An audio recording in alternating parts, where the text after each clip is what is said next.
Be me, Stephanie, 32 years old, successful by every metric society claims to value. 6-figure salary, corner office, respect from peers. Should be happy, right? Wake up at 5:30 a.m. every morning. First thought is always about some injustice I read about yesterday. Check phone before even getting out of bed. Scroll through news about gender pay gap, glass ceiling, systemic oppression. Already angry and haven't even brushed teeth yet.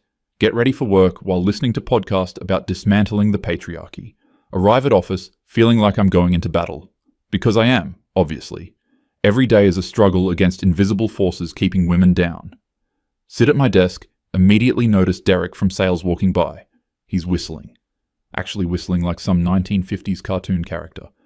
Who even does that anymore? Derek is 34, same level as me in company hierarchy. Probably makes slightly less because he's in sales and I'm in marketing. But that's not the point. The point is, he seems inexplicably, infuriatingly happy, wearing a t-shirt under his business casual button-up.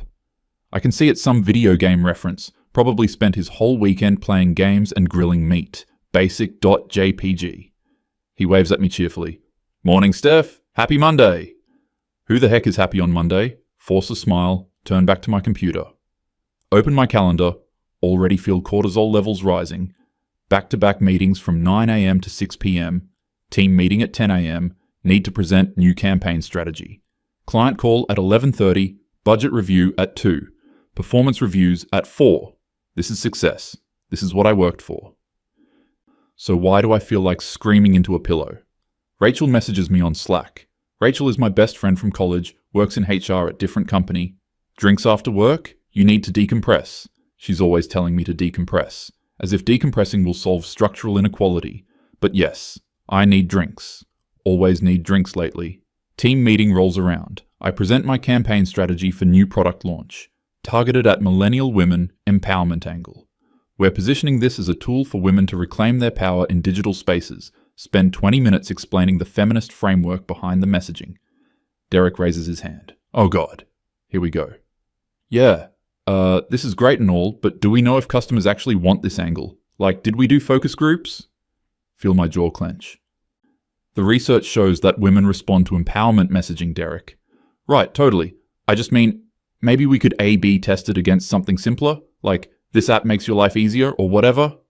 He's not even trying to undermine me. He's just existing in his simple Derek worldview, where everything is uncomplicated and nothing requires deep analysis. Must be nice. Must be very nice to just breeze through life without considering power structures. I think we should trust the research, I say firmly. Meeting continues. Whatever. Derek goes back to probably thinking about what he's grilling this weekend. Later at drinks with Rachel. We're at this trendy wine bar downtown. I'm already on my second glass, ranting about the meeting, and he just completely dismissed the entire theoretical framework, like the patriarchy isn't even real. Rachel sips her rosé. Did he actually say that? Well, no, but it was implied by his ignorance.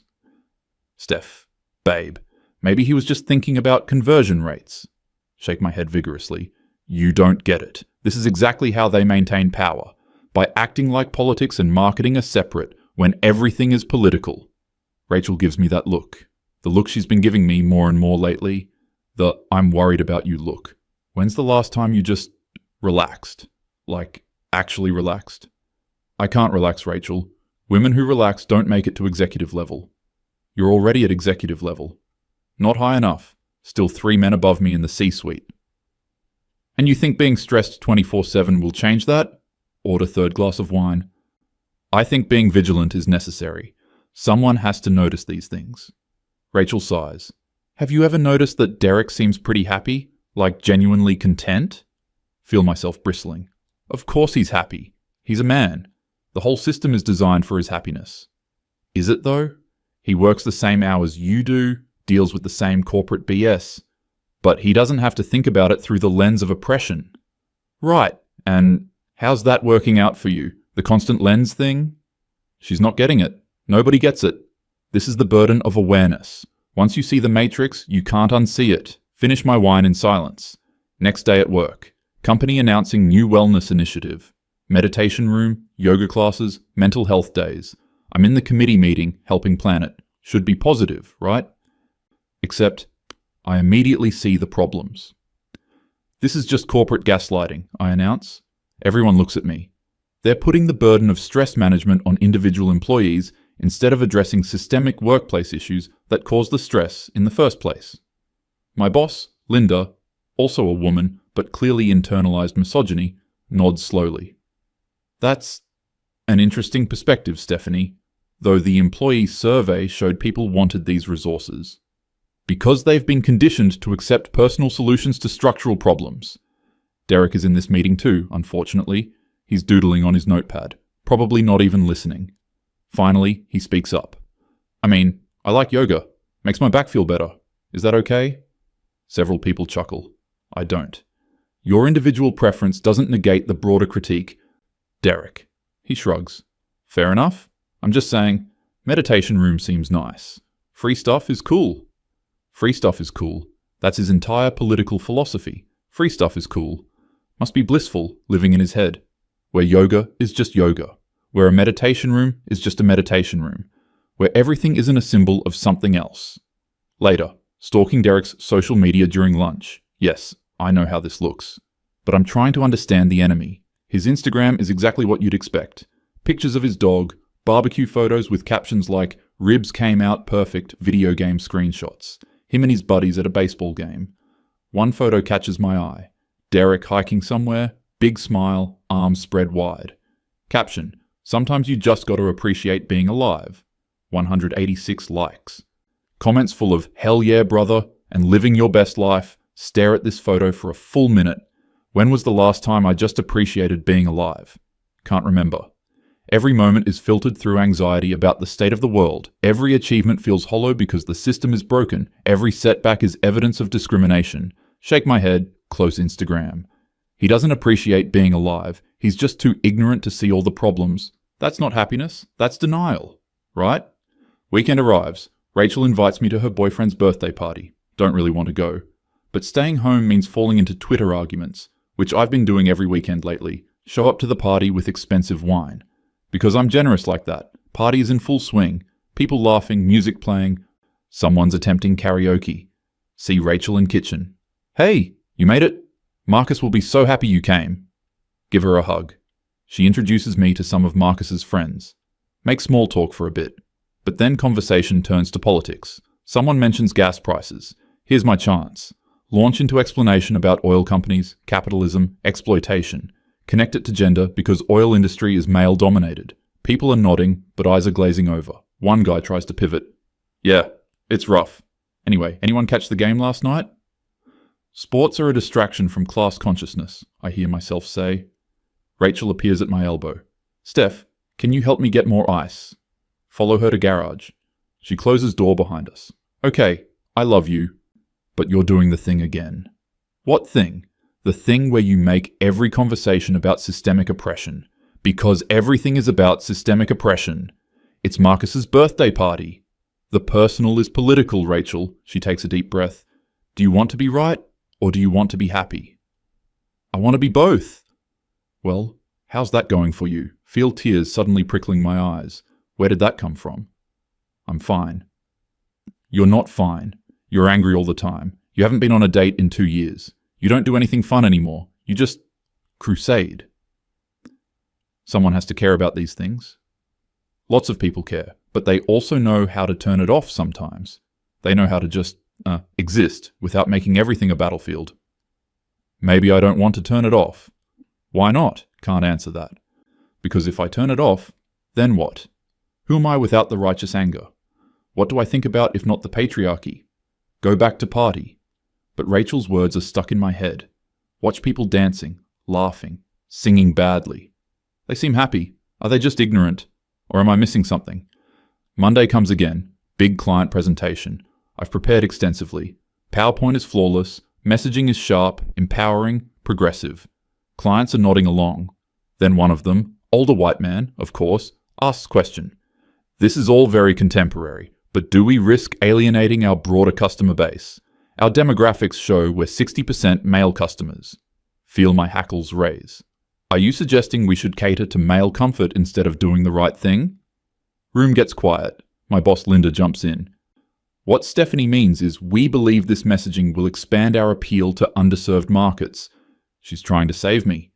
I know she's trying to save me, but I can't stop. No, I mean what I said. The question reflects an assumption that male customers should be prioritized. Client looks uncomfortable. I just meant from a business perspective. Business perspectives don't exist in a vacuum. They reflect patriarchal values. Linda's face is doing something complicated. Meeting ends awkwardly. Clients leave saying they'll think about it, which means no. Back at the office, Linda asks me to come to her office. Stephanie, you're talented. Your strategies are usually solid, but you're becoming difficult to work with. Difficult women get things done. Stephanie, she looks tired. I'm a woman too. I get it. I've dealt with all the same stuff you have, probably more because I'm older, but you can't make every single interaction about gender politics. Why not, if that's what it is? Because you'll burn out, or burn bridges, or both. Maybe some bridges need to be burned. She dismisses me. I can tell she's disappointed. Sit at my desk feeling hollow. Derek walks by, sees my face. You okay? Fine. You look upset. I said I'm fine, Derek. He holds up hands in surrender. All right. Hey, bunch of us are getting lunch at that taco place if you want to come. I have work to do. It's lunch. You gotta eat. I'll eat at my desk. He shrugs. Suit yourself. Offer stands if you change your mind. Watch him walk away. He's already forgotten about it. Already moved on. How does he do that? How does he just not carry everything around, like I do? Eat sad salad at desk. Scroll through articles about burnout in professional women. Every article makes me more anxious. Research shows women experience more workplace stress. See, I'm not crazy. It's real. But then why does Derek, at the same level, seem fine? Is he just hiding it better? Or is there actually something different in how he approaches life? No? Can't be. He just has privilege. Privilege is the answer. Always the answer. Weeks pass. I'm getting worse, can feel it. Snapping at colleagues, sleeping poorly, skin breaking out from stress, drinking more wine, spending hours in social media arguments with strangers. Rachel is distancing herself, can feel it happening. She takes longer to respond to texts, stops inviting me to things. I know it's because I'm too much, but I can't seem to stop being too much. The anger feels like the only real thing I have. Team meeting on a Wednesday, discussing Q3 results. My campaign underperformed, not dramatically, but noticeably. Competitors who used simpler messaging did better. Exactly what Derek suggested might happen. He doesn't bring it up. He's not that kind of guy. But I know he's thinking it. Boss is reviewing the numbers. We'll need to adjust strategy for Q4. Maybe test some different approaches. I'm barely listening. Staring at Derek. He's taking notes, occasionally nodding. Face completely relaxed. How? How is he so calm? What does he know that I don't? Or what do I know that he doesn't? And which of us is better off for our knowledge? Suddenly realized boss asked me a question. Sorry, what? I asked if you had thoughts on the simplified messaging approach for next quarter. It's a perfectly reasonable question. She's not attacking me. But it feels like an attack. Feels like everything is an attack lately. So we're just giving up on progress? Just going back to pandering to the lowest common denominator? Linda sighs. Stephanie, it's not about giving up on anything. It's about meeting customers where they are. Where they are is in a state of unconscious bias that we should be challenging, not reinforcing. Derek shifts in his seat. I can see him debating whether to speak. Don't do it, Derek. Don't do it. He does it. I mean, maybe people just want products that make them happy. Not everything has to be a social movement. Something in me snaps. Not like a small snap, like a complete structural collapse. Stand up from my chair. Of course you would say that. Everyone staring. Can't stop. Months of pressure and rage and exhaustion coming out. Of course you don't think everything has to be a social movement. You know why? Because the world already moves for you. Derek looks startled. Steph, I didn't mean. No, you never mean anything. That's your whole deal. You just coast through life, not meaning anything, not thinking about anything, not analyzing anything. Voice getting louder. Must be so nice to just grill your steaks and play your video games and whistle in the hallway like none of this matters. Must be amazing to live in your bubble of blissful ignorance where products are just products and messaging is just messaging. Linda stands up. Stephanie, take a breath. I don't want to take a breath. I'm tired of taking breaths. I'm tired of managing my tone and being professional and pretending like I don't see what I see. Pointing at Derek now. He looks genuinely concerned, which somehow makes me angrier. You get to be happy because you don't think, because you don't carry the weight of awareness. You're just blissfully privileged. Tears streaming down my face now. When did I start crying? You don't know how hard it is to see everything, to notice everything, to care about everything. You just get to exist and be content, and it's not fair. Collapse back into chair. Room is dead silent. Derek speaks quietly. Steph, I'm sorry you're struggling. I really am. But maybe thinking about everything all the time isn't healthy. Laugh bitterly. Oh, so now I'm unhealthy? The problem is me? I didn't say that. Yes, you did. You're saying if I just thought less, cared less, noticed less, I'd be happy like you. Maybe. I don't know. I just know that you seem really unhappy. His face is genuinely kind, genuinely concerned, which is somehow the worst part. I'm going home. Grab my bag. Linda tries to say something, but I'm already out the door. Sit in my car in parking garage. Full breakdown. Sobbing so hard I can barely breathe. What just happened? Just had a complete meltdown in front of my entire team. Career probably over. Definitely over. But underneath the panic is something else. Derek's words echoing. Maybe thinking about everything all the time isn't healthy. He's wrong. He has to be wrong. Because if he's right, then what? If the solution is to just stop caring, stop noticing, stop fighting, then I've been making myself miserable for nothing. Drive home in a daze. Apartment feels cold and empty. It's nice apartment, expensive, worked hard to afford it, but it's joyless. Walls are bare except for a few motivational prints about women's empowerment. No plants because I'm too busy to water them. No pets because I travel for work. No clutter because clutter is inefficient. Sit on my expensive couch in my joyless apartment. Pour a glass of wine. Phone buzzes. Rachel. Linda called me. Are you okay? Text back. No. Can I come over? Sure. She arrives 30 minutes later with Thai food. We eat in silence for a bit. Finally she speaks. Do you want to talk about it? I think I'm having some kind of crisis. Yeah, I got that. Rachel. Am I crazy? Is it crazy to care about this stuff? She thinks carefully before answering. No, it's not crazy to care. But Steph, you don't just care. You've made it your entire identity. Every thought, every conversation, every interaction is filtered through this lens of oppression and resistance. Because it's real. The oppression is real. I know it's real, but... Okay, let me ask you something. When's the last time you did something just because it made you happy? Try to remember. Can't. Everything I do is either for career advancement or political statement. Even my hobbies died. Used to paint, used to hike, used to read fiction. Now, it's all podcasts about social justice and news about injustice. I don't know.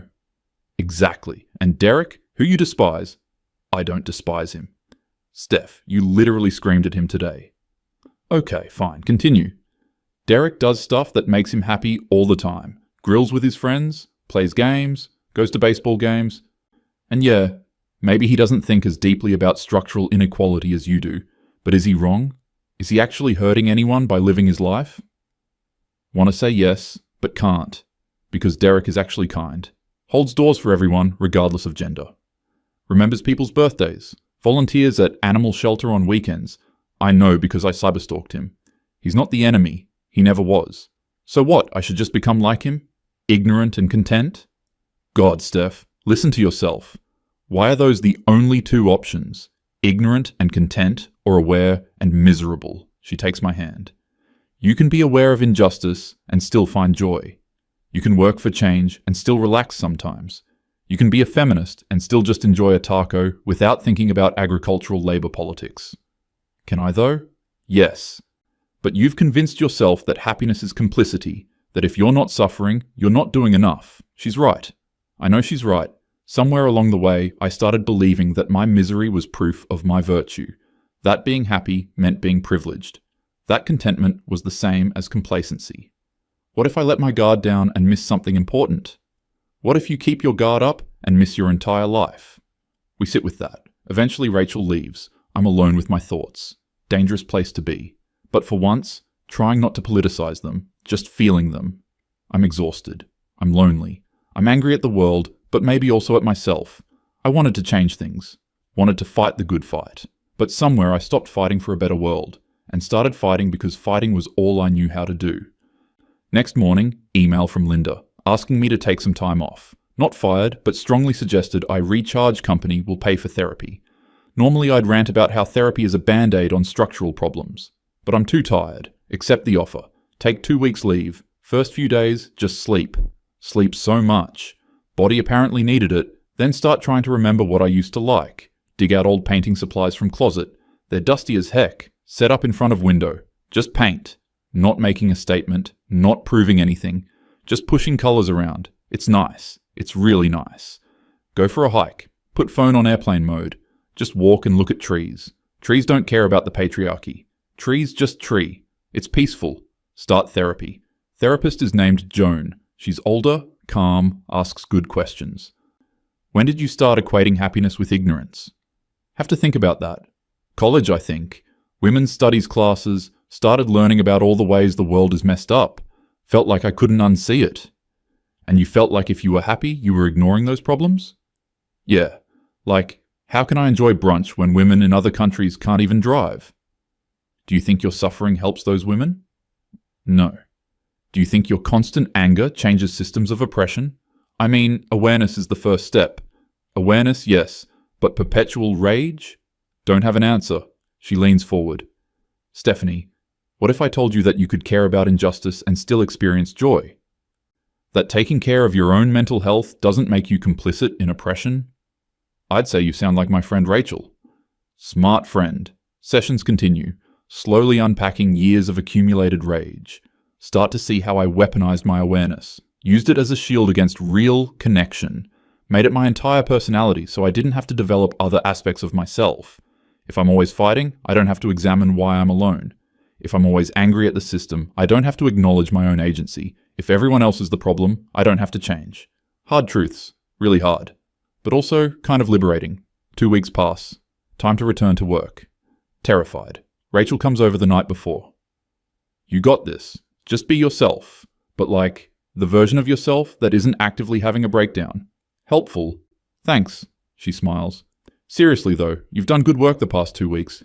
Don't throw that away by falling back into old patterns. What if everyone hates me now?